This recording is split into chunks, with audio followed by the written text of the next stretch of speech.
Bien, Shabbat Shalom. Esta semana nos tocó estudiar la Parashat Bo. Parashat Bo.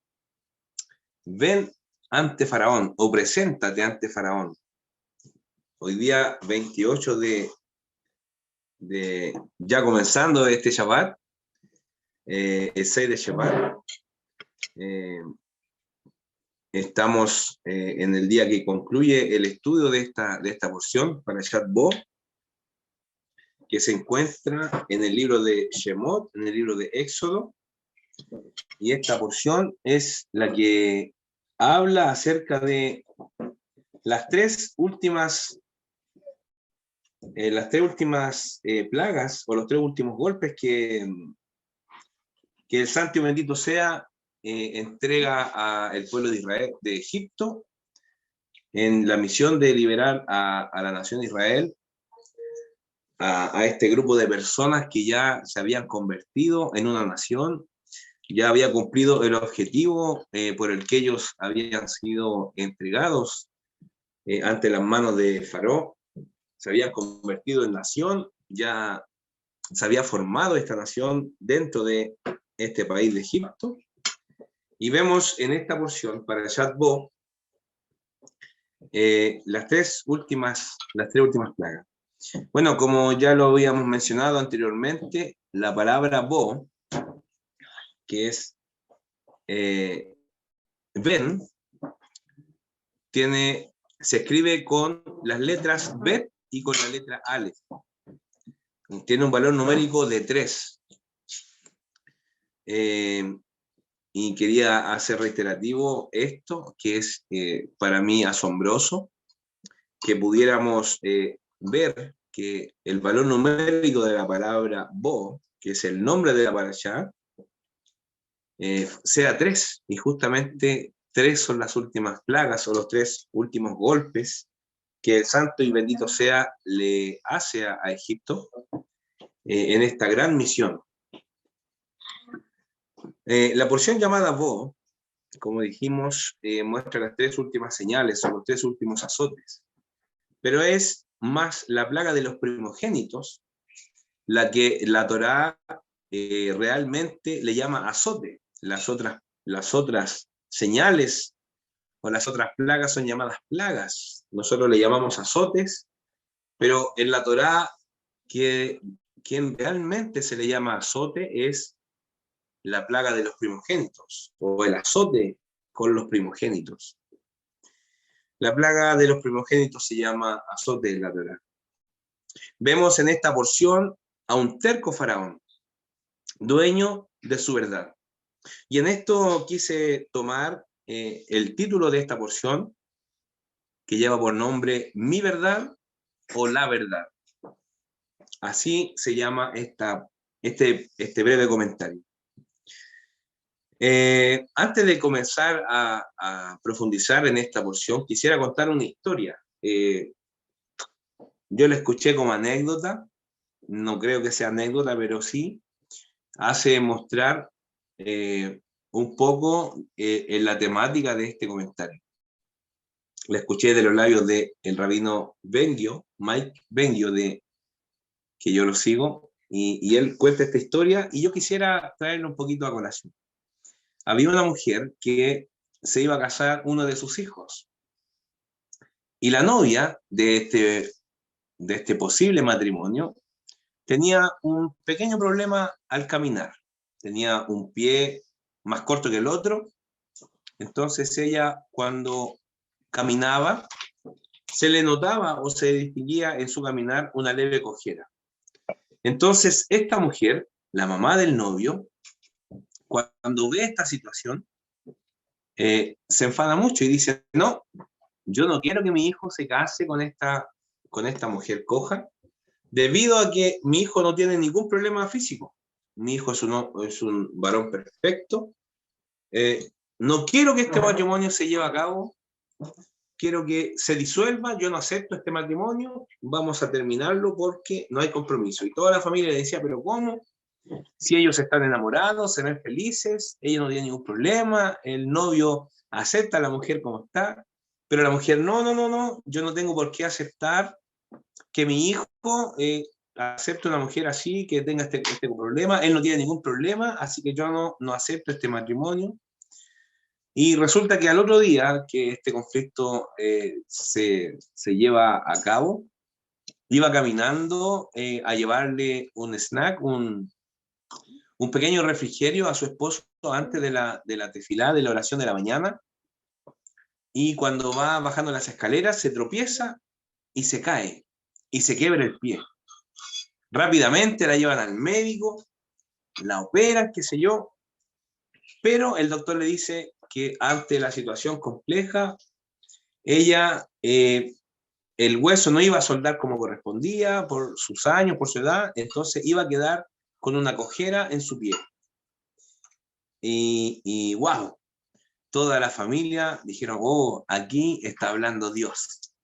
Dios está mostrando lo que está pasando.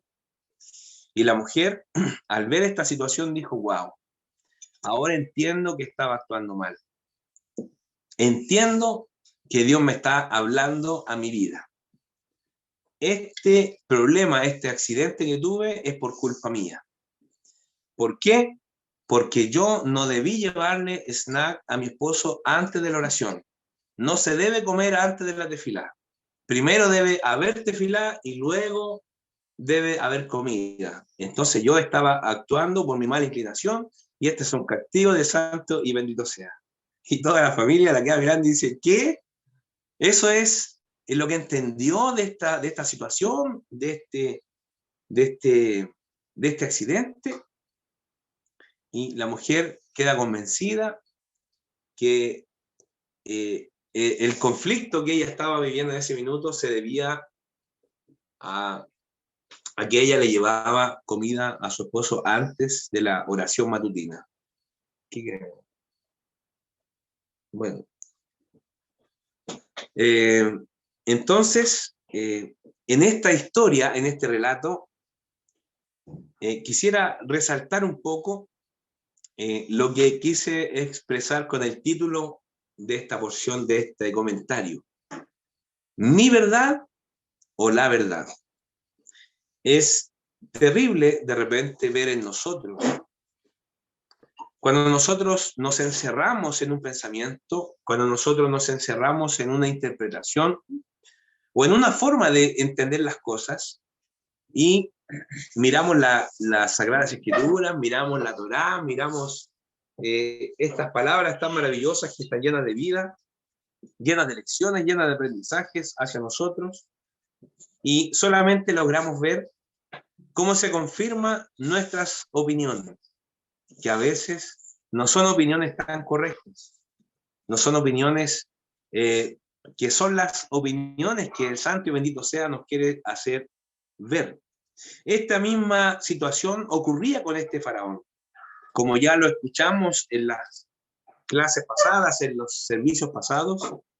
Este faraón, un hombre muy terco, muy soberbio, muy diferente al faraón que le tocó conocer a Joseph.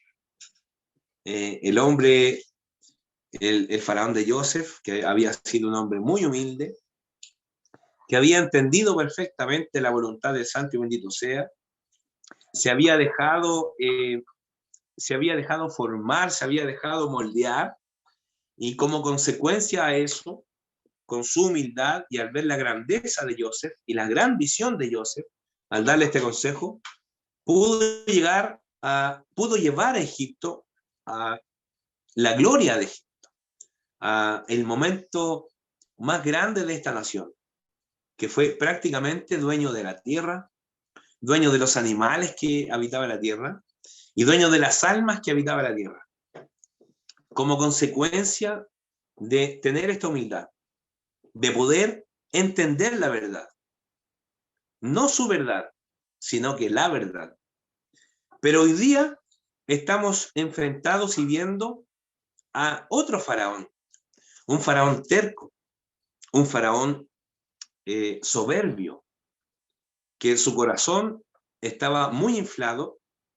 Y bueno, es de esperarse que una persona con esa autoridad, una persona con ese nivel de vida, con ese nivel de respeto que él recibía, pueda envanecer su corazón, pueda inflarse su corazón hasta un nivel que no pueda reconocer ni siquiera quién es el creador del cielo y de la tierra. Que el santo y bendito sea nos libre de presentarnos o de ponernos en esta situación. ¿No es así?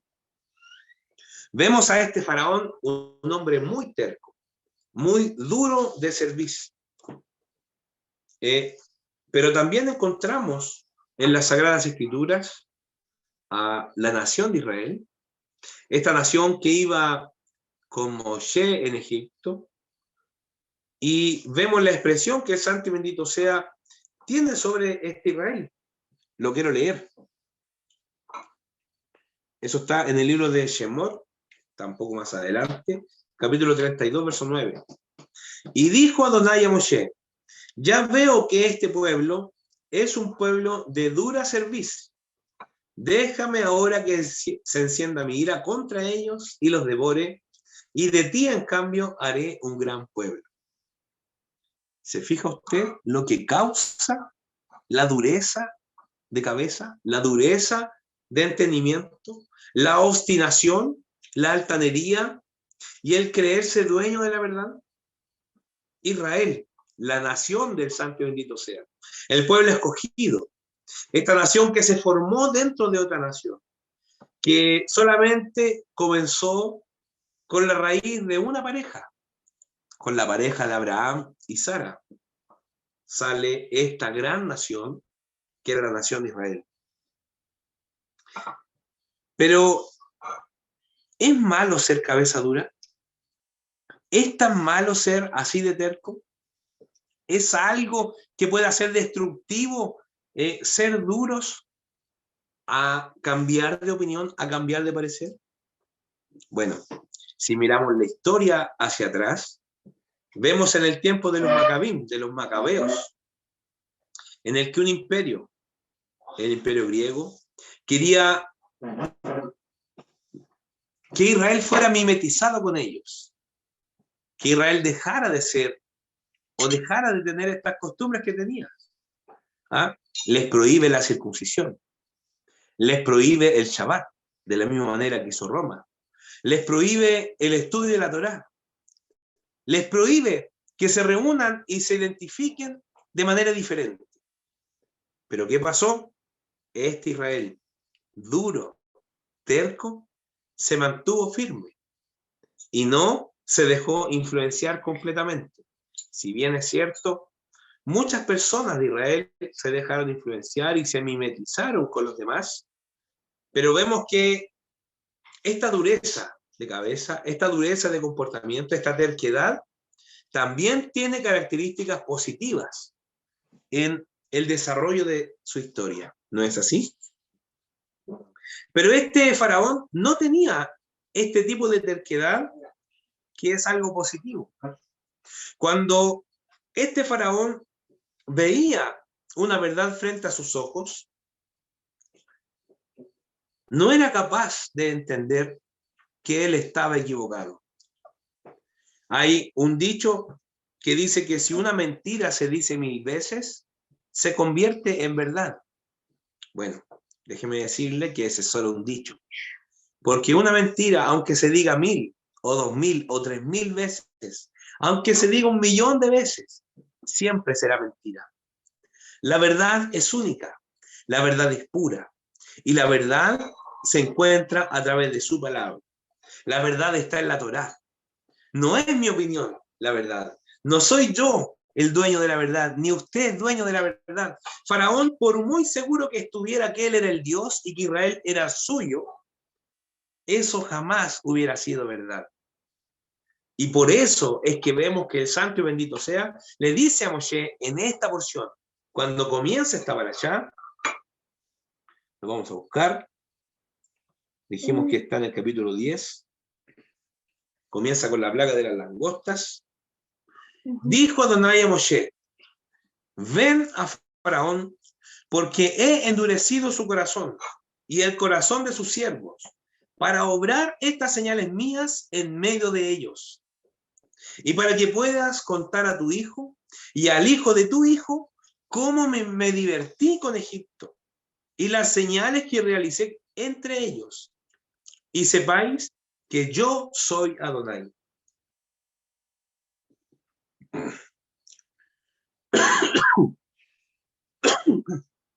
Perdón.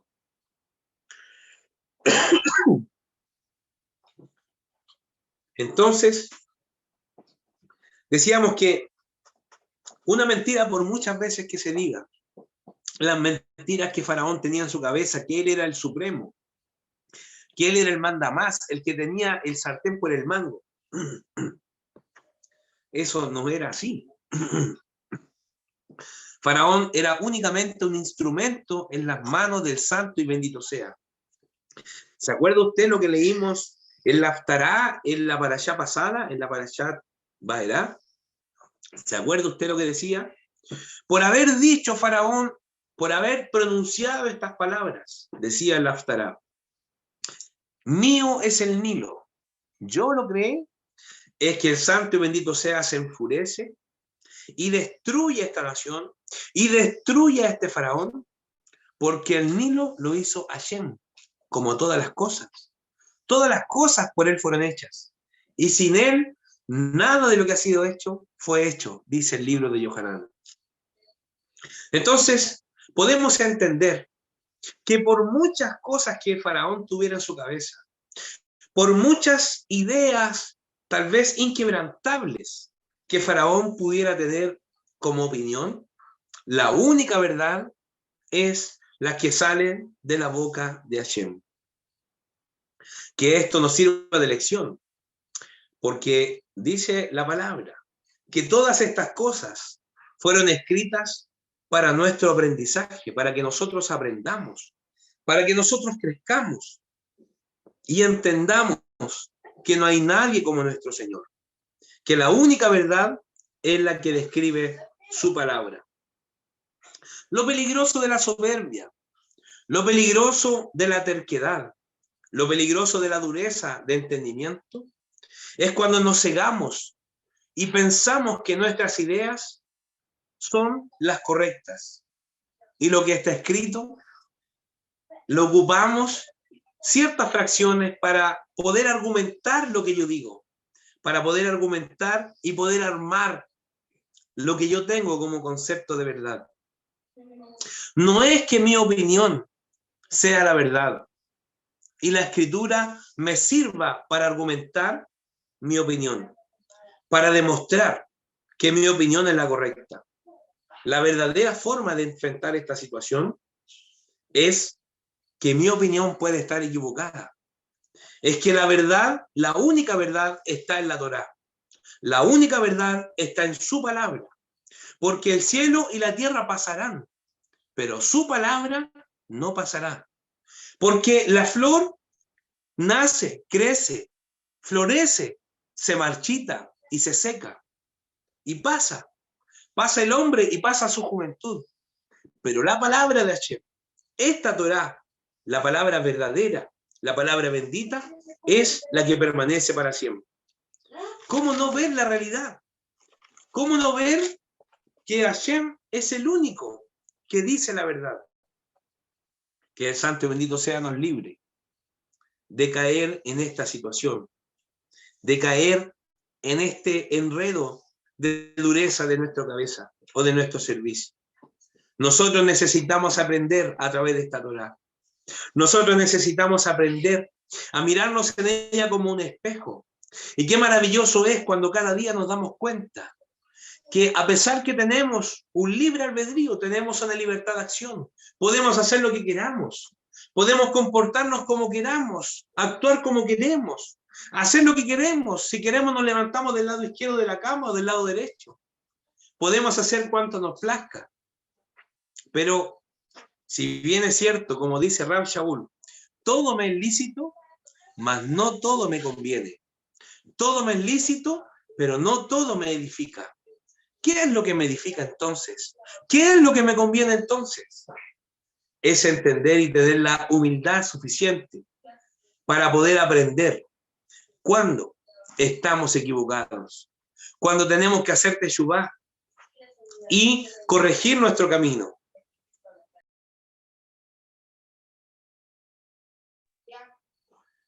¿Es esta la manera correcta que nosotros debemos crecer en entendimiento y crecer como personas?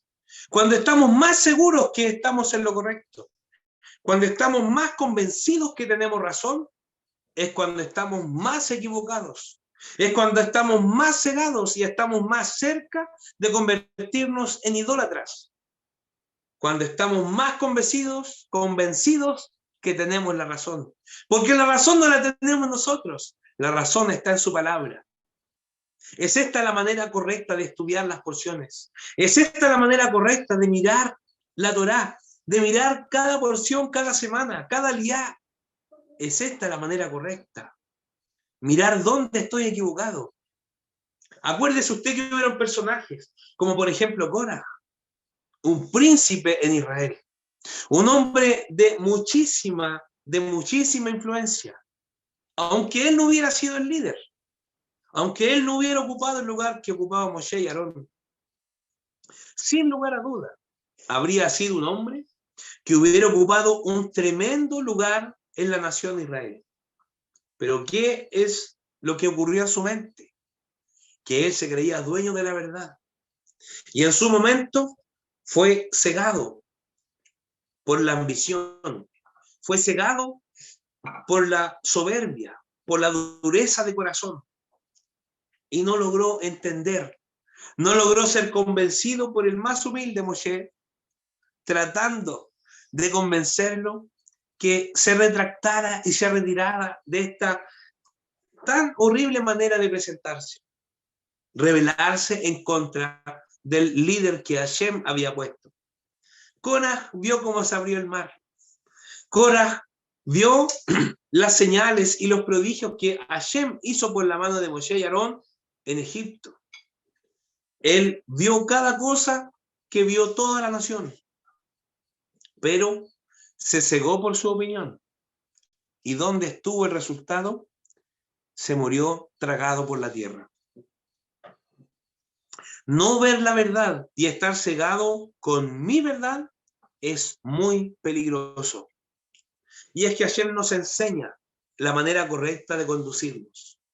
Debemos, en primer lugar, entender que 6 días son los comunes, pero un día es el día que el santo y bendito sea apartó. Él apartó este día que nosotros comenzamos hoy, el día de Shabbat. Él apartó este día, lo santificó, lo hizo diferente, apartado de los demás días de la semana. De la misma manera, apartó un pueblo, una nación, lo apartó de los demás pueblos de la tierra. De esta misma manera, en este pueblo apartó una tribu, apartó una clase de personas de las demás tribus.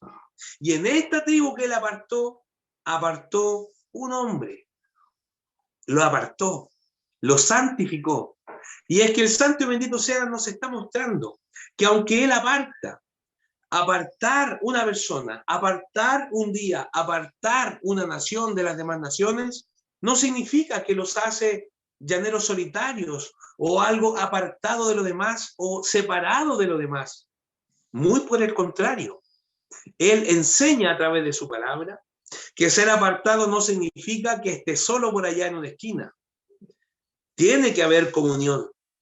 Aunque Hashem nos aparta a nosotros de las demás naciones, pero nos enseña que debemos ser y debemos vivir en comunión. Debemos vivir en comunidad. ¿No es así? Eso dice la palabra. Este faraón que estaba enfrentándose Moshe, quiero leer el capítulo 10. Hubieron momentos en los que este faraón tenía momentos de luz, momentos de claridad en su cabeza. En el versículo 17 del capítulo 10 del libro de Shemot dice, cuando está en medio de la plaga de las langostas. Ese es el contexto. Cuando los siervos de Moshe le dicen, oye, ¿hasta cuándo va a venir este Moshe? Nos va a terminar destruyendo. Ve la langosta, que estaba todo oscuro porque el cielo no se veía con esta nube de langosta. Miraban al suelo y no se veía la tierra con esta nube de langostas. Miraban las plantas y ya no quedaban plantas con estas langostas. Miraban los árboles y eran solo ramas secas y vacías, porque las langostas habían comido todo lo que dejaron los granizos. Viene el momento de desesperación de Faraón y dice estas palabras: ahora pues, perdonad por favor mi pecado, siquiera por esta vez, rogad a Adonai vuestro Dios, que aparte de mí al menos esta mortandad. Salió Moshe de la presencia de Faraón y rogó a Adonai. Adonai hizo que soplara con gran violencia un viento del mar que se llevó a la langosta y le echó al mar de Suf. Y no quedó ni una langosta en todo el territorio de Egipto. Pero Adonai endureció el corazón de Faraón, que no dejó salir a los israelitas. ¿Se fija usted lo que es estar cegado? Cegado por la dureza de corazón, cegado por la dureza de cabeza y de entendimiento. Qué terrible situación en la que estaba viviendo Faraón. En un momento, Faraón parecía como que se había convencido. Parecía como que Faraón había entendido que él no era el que tenía el poder, que él no era el que tenía el sartén por el mango, que él no era el que podía decidir cuándo salir Israel y cuándo no. ¿Qué hubiera pasado si Faraón hubiera dejado salir a Israel de Egipto? ¿Qué hubiera pasado si Faraón hubiera doblegado su brazo y se hubiera dejado dominar por el santo bendito sea? Tal vez la salvación hubiera llegado a su casa. Tal vez su hijo todavía estaría con vida. ¿No es así? Pero no.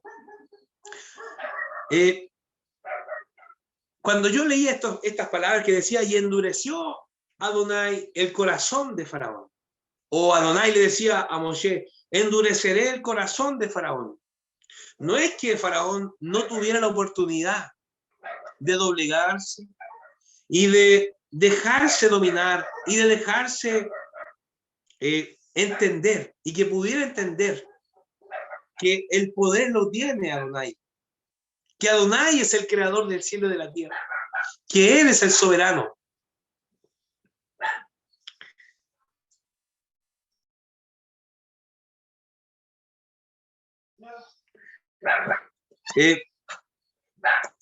Si Adonai tal vez se hubiera doblegado, si Adonai tal vez hubiera dejado, hubiera entendido y hubiera dado la oportunidad, la destrucción y la muerte no hubiera llegado a su casa.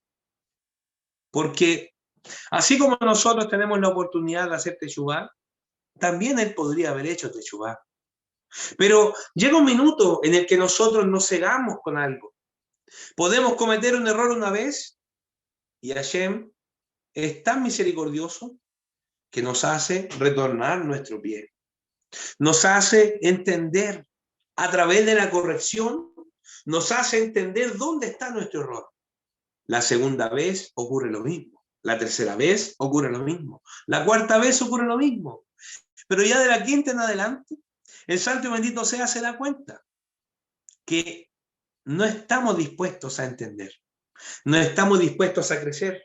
Entonces el santo y bendito sea deja que vivamos nuestra vida como queremos. Es por eso que existe el hombre malvado. Es por eso que existe el hombre impío. Todos tienen la oportunidad de conocer esta maravillosa palabra que es la Torá. Pero existe el hombre que quiere ignorarla. Existe la gente que quiere ignorar esta verdad tan grandiosa como es el Shabbat, como es la Torá, como es conocer y tener seguridad en alguien que sí nos puede proteger. Y depositan su confianza en estatuas, en papelitos con dibujos, en figuritas de yeso, en figuritas de metal. Metal que nada puede hacer por ellos. Y ya cuando es repetitivo, el santo y bendito sea los deja que hagan lo que ellos quieren hacer. Si ellos quieren vivir de esa manera, que vivan de esa manera. Los deja que su corazón siga siendo de piedra. Pero cuando la persona da el paso a querer cambiar, Es ahí donde el santo y bendito sea saca ese corazón de piedra y pone en su lugar un corazón de carne, un corazón sensible. Es que cuando nosotros entendemos que no es mi verdad la correcta, que es la verdad la que debo buscar y no mi verdad, es ahí cuando el santo y bendito sea tiene misericordia y nos hace caer en Teshuvá, en este proceso de Teshuvá. Porque la Teshuvá o el arrepentimiento no es cometer un error y decir, oh, lo siento, lo siento, lo siento, y eso es todo. No, la Teshuvá es dejar lo que estoy haciendo. Si estoy dirigiéndome hacia la izquierda, si mi corazón se está inclinando hacia la izquierda, es detener mi pie, frenar mi pie y enderezar mi camino hacia donde debo caminar. No estoy hablando de política, por si acaso. Estoy dando un ejemplo, que es el momento en el que la persona decide voluntariamente entender que no es mi verdad la correcta, sino que es la verdad que está en la Torá. Es ahí donde el santo y bendito sea hace el clic, hace el momento donde encontramos la salvación. Estas tres plagas tienen algo en común, y es la oscuridad. Dice el relato que cuando habían tantas langostas, no se veía la luz. Las langostas oscurecieron.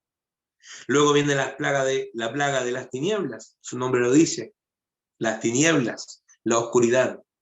Luego viene el azote de la muerte de los primogénitos. ¿Y en qué momento ocurre este azote? En la medianoche. ¿Cuándo? En plena oscuridad. Escuchaba un comentario de un moré que decía, sacaba la cuenta, refiriéndose a, porque en esta porción, en la muerte de los primogénitos, sabemos que es el 14 de Nisan, cuando se come el Pesaj. Entonces, dicen los Midrashim que las plagas duraban aproximadamente 7 días, exceptuando la plaga de las tinieblas, que al tercer día Faraón ya no daba más y manda a llamar a Moshe para que se termine la tiniebla horrible que estaban viviendo, que no podían verse ni la punta de la nariz. Pero, en resumen, cada plaga duraba alrededor de 7 días. Y entre plaga y plaga había, según los Midrashim, que puede estar bien o puede estar mal, había 3 semanas de espacio de tiempo entre un azote y otro azote. Entonces, aproximadamente un mes, y desde el 14 o el 15 de Nisan hasta el 15 del mes anterior, la fecha de las tinieblas coincide con la fecha de Purim. ¿Y qué es lo que ocurre en Purim? El hombre malo, el hombre perverso, quería la destrucción y la oscuridad para Israel, que se desapareciera en medio de la oscuridad. Pero ¿qué es lo que ocurre? Para los judíos hubo luz y alegría, regocijo y honra. ¿Se acuerda usted lo que recitamos en cada Abdalá? Para los judíos hubo luz y alegría, regocijo y honra, tal cual como ocurre en la plaga de las tinieblas, en el azote de las tinieblas. Todo Egipto estaba en tinieblas, pero Israel tenía luz. Cuando la gente quiere la destrucción para Israel, ¿qué ocurre ahí? Hashem le pone luz. Hashem lo protege. Hashem lo cuida. Las naciones están en tinieblas, pero Israel está en la luz. Y ocurre en la misma fecha aproximada esta plaga de las tinieblas con la fecha de Purim. Qué curioso, ¿no? Como dice nuestro hermano, que hoy lo estamos extrañando. La verdad es que, ¿cuál es la verdad? La verdad es que aunque el mundo esté en tinieblas, el Santo y Bendito a nosotros nos tiene envueltos en una luz en una luz maravillosa, en esta luz que nos permite ver, que nos permite vernos a nosotros mismos, dónde está nuestro problema, dónde está nuestro conflicto, dónde es que nosotros tenemos que crecer, dónde es lo que nosotros tenemos que cambiar. La verdad es que aunque el sol se apague, aunque ya no haya más luz, aunque las estrellas se caigan, aunque la luna se convierta en sangre, como muchos creen que el mundo va a entrar en caos, se van a derretir los glaciares, el agua va a subir su nivel y van a desaparecer las costas, que el centro de la Tierra va a girar en una dirección contraria y las montañas se van a derretir. Aunque todo esto pase, ¿qué pasa con la nación de Israel? El santo bendito sea, lo cubre y lo protege como a la niña de sus ojos. ¿Tenemos que tener miedo a lo que pueda ocurrir? Por ningún motivo. Aunque se derritan todos los hielos, aunque el agua se evapore, Hashem siempre cuidará a su pueblo. No temas, dice el Señor, yo estoy contigo. Aunque esta nación en la que vivimos se caiga a pedazos, no temas, yo estoy contigo. Aunque en la calle esté llena de portonazos, no temas, yo estoy contigo. Aunque se estén muriendo las personas a montones, aunque no tengan dónde sepultarlo porque el cementerio se llenó, aunque tengan que estar echando a los muertos en contenedores, no temas, yo estoy contigo. Esa es nuestra verdad. Lo que nosotros tenemos que hacer es buscar nuestra verdad. Un segundo.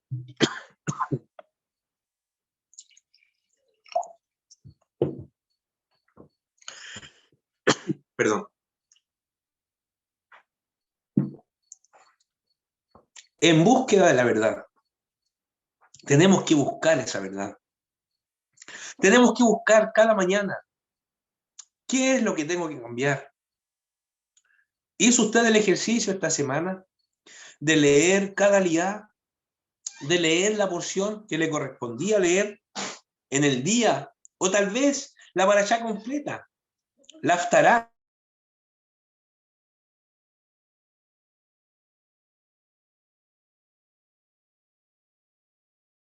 Esta semana hizo el ejercicio.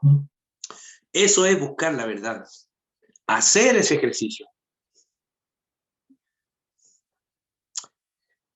Quiero leer el libro de Lucas, del Brit Hadashah, capítulo 1, verso 1, hasta el 4.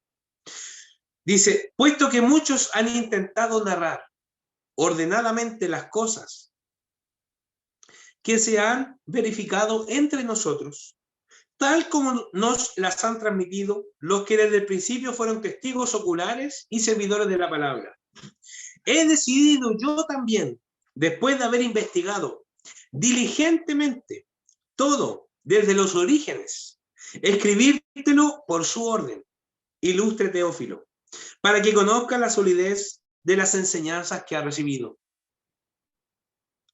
¿Se fija? Esto es buscar la verdad. No quedarse con una opinión, no quedarse con solo comentario, no quedarse con el papelito o el versículo del pan de vida. Leer el versículo en el día, el Señor es mi pastor, nada le faltará. Ese era el versículo del día y se terminó ahí el estudio y la profundización o la meditación de qué tenía que aprender el día de hoy.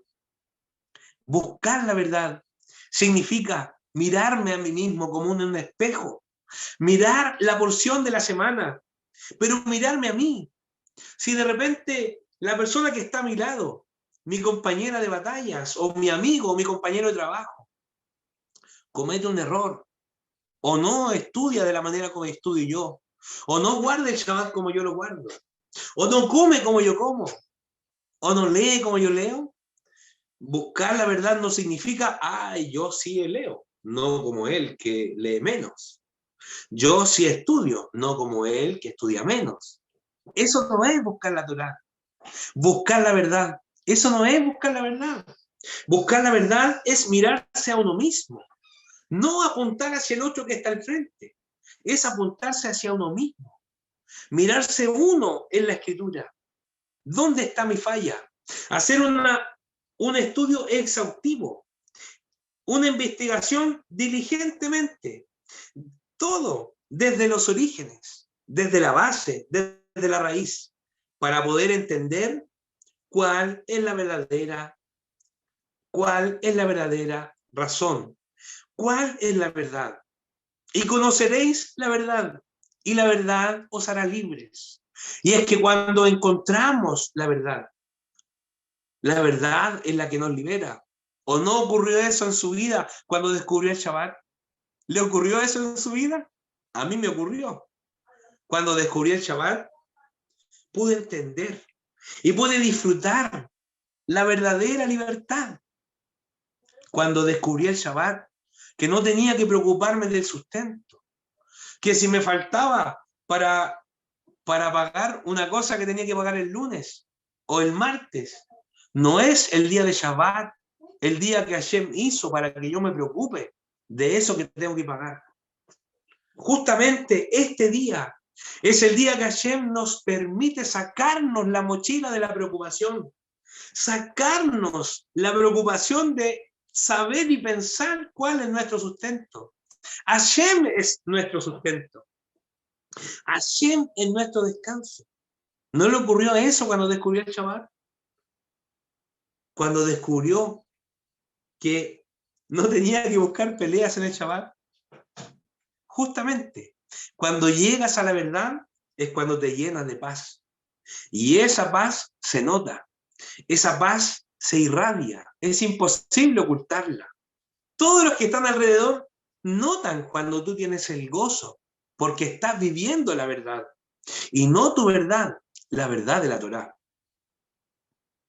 En esta porción también se nos da la orden de celebrar el Pesaj, el día solemne del Pesaj y de los panes sin levadura. La razón de recordar o la razón de celebrar el Pesaj, lo dice, es recordar la salida de Egipto. ¿Pero qué dijo Yeshua cuando habla de esto con sus discípulos? Dice él, hagan esto en memoria de mí. ¿Se fija usted cómo por muchos años los sabios discutían de una manera y de otra cómo llegar a la verdad? Las distintas líneas de fariseos, las distintas líneas de escuelas que nacían, trataban de llegar a su verdad o trataban de descubrir la verdad. ¿Cuál es la verdadera razón de celebrar el Pesaj? Yeshua lo dijo, hagan esto en memoria de mí. Comer matzá, claro, lo dice la Torá, para que nos acordemos, como ellos cuando salieron de Egipto no tuvieron tiempo de leudar su pan y comieron pan sin levadura, ¿cierto? Lo estudiamos, lo leemos, lo recitamos, lo cantamos. ¿Pero qué dijo Yeshua? Dijo, esto es mi carne, que por ustedes es despedazada. Hagan esto en memoria de mí. ¿Qué es lo que tenemos que pensar nosotros cuando estamos haciendo el Seder de Pesaj? ¿En memoria de quién? En memoria de nuestro Adón, Yeshua HaMashiach. Él es nuestra función. Él es nuestra verdad. Él es lo que nos debe motivar. Es Él quien nos entrega la salvación a nuestras vidas. Aunque nosotros hagamos el Shabbat a la perfección, eso no nos da la salvación. Usted no saca nada con creer, me voy a poner el cinturón porque este cinturón me va a salvar. Me voy a poner el tzitzit porque esto me va a salvar. Me voy a poner un manto porque esto me salva. Voy a usar kipá porque esto me salva. No, la salvación no es por las cosas que nosotros podamos hacer. La salvación y la verdad viene por la mano de Yeshua. Él es nuestra salvación. Él es nuestra verdad. Si queremos entender el mensaje, miremos a través de los ojos de Yeshua. Miremos cómo fueron sus palabras. ¿Mi verdad o la verdad? ¿Qué debemos buscar? Uno puede argumentar su opinión con muchos versos de la Biblia. Eso es verdad. Eso es mi verdad. Yo puedo buscar un versículo aquí, un versículo allá. Esta versión dice mejor, se apega mejor a lo que yo digo. No es esa la verdadera forma de buscar la verdad. La verdadera forma de encontrar la verdad es buscar la verdad, no mi verdad. Eso es lo que le faltó a Faraón. ¿Y qué pasó con Faraón? Murió sepultado por las aguas del mar de juncos. Uno puede buscar su argumento en la Torá o en la Escritura.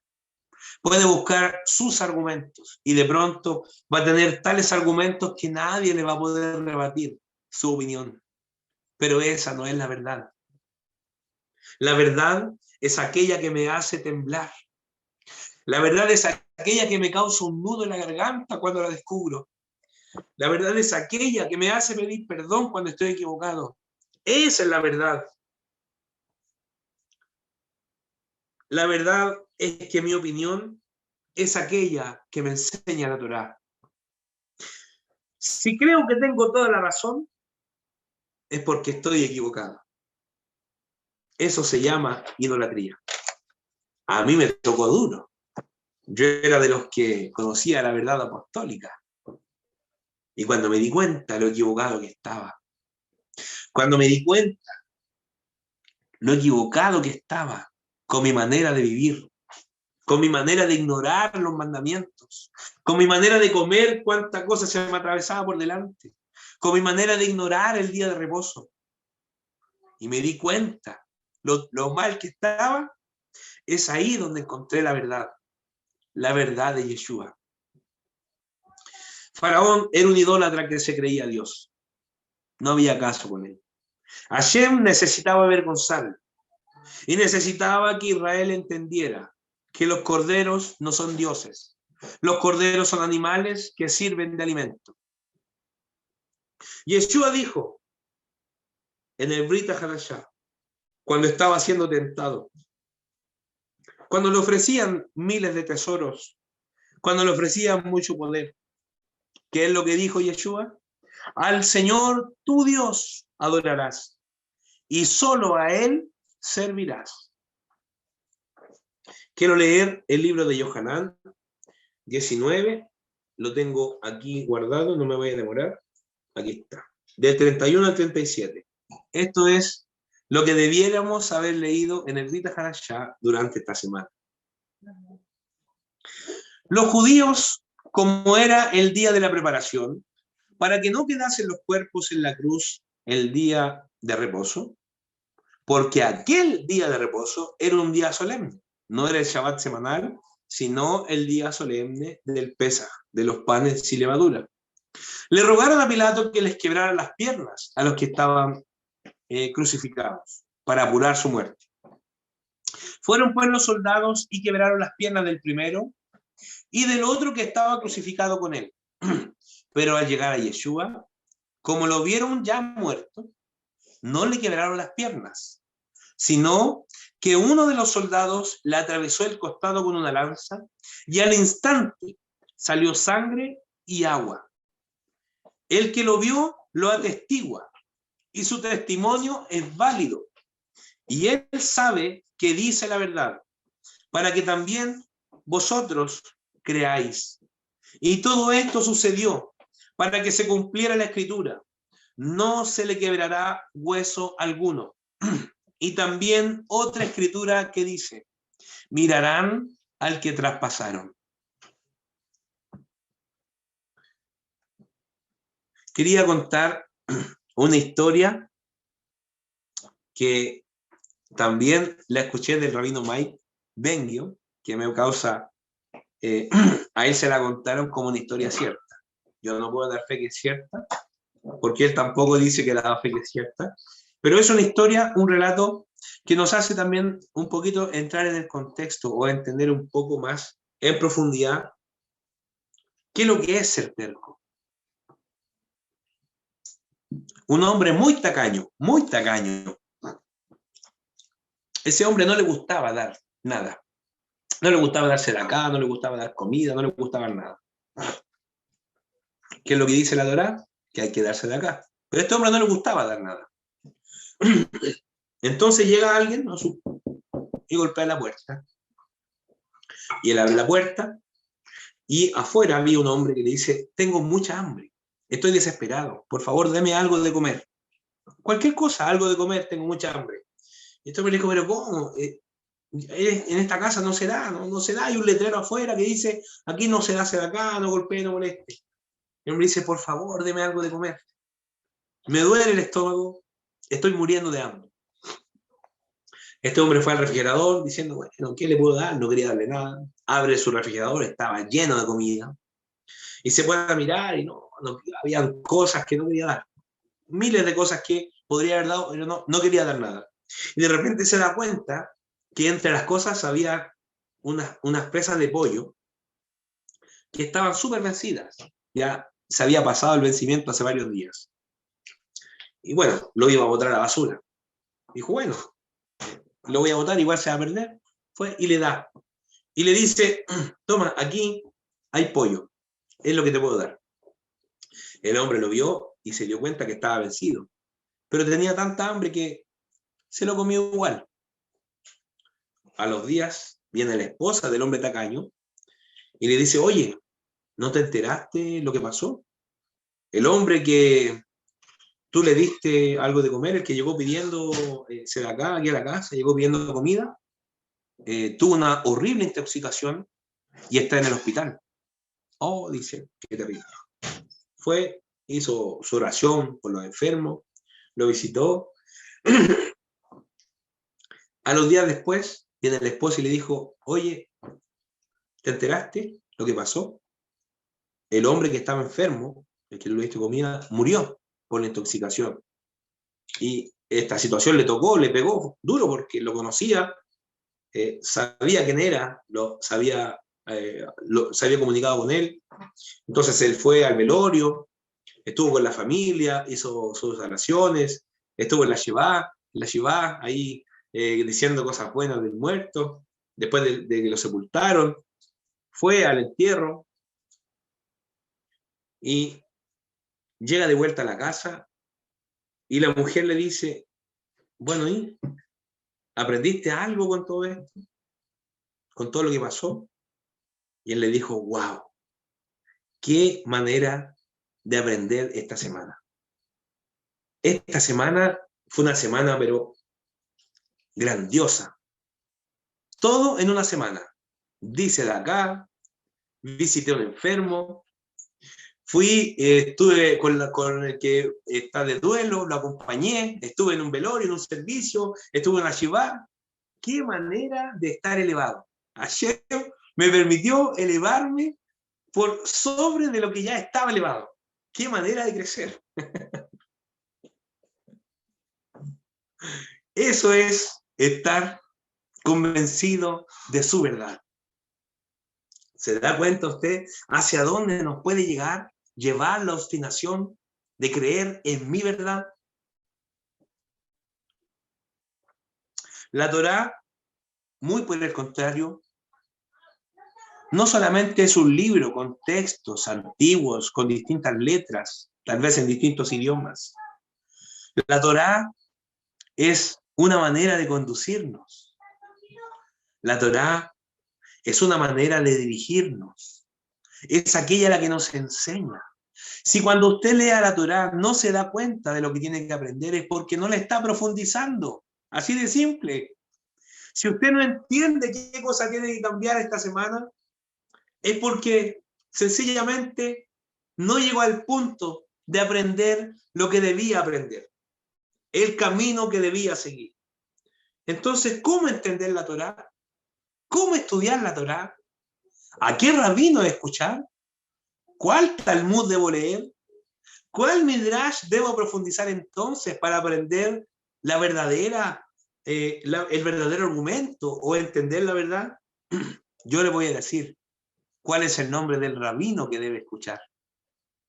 Ese rabino se llama Yeshua. Él es la Torá viviente. Él es la verdadera interpretación de las palabras que ahí están escritas. Cuando usted pierda de vista a Yeshua, es porque se está desviando y está creciendo con su Torá, con su verdad. Yeshua dice en el libro de Yohanan, capítulo 14, verso 6, yo soy el camino, la verdad y la vida, y nadie viene al Padre si no es por mí. Shabbat Shalom. Ese es el comentario que quería dar el día de hoy y quería resaltar tantas veces. No es mi verdad, es la verdad la que debemos buscar. Shabbat Shalom, querida comunidad. Muchas gracias, More.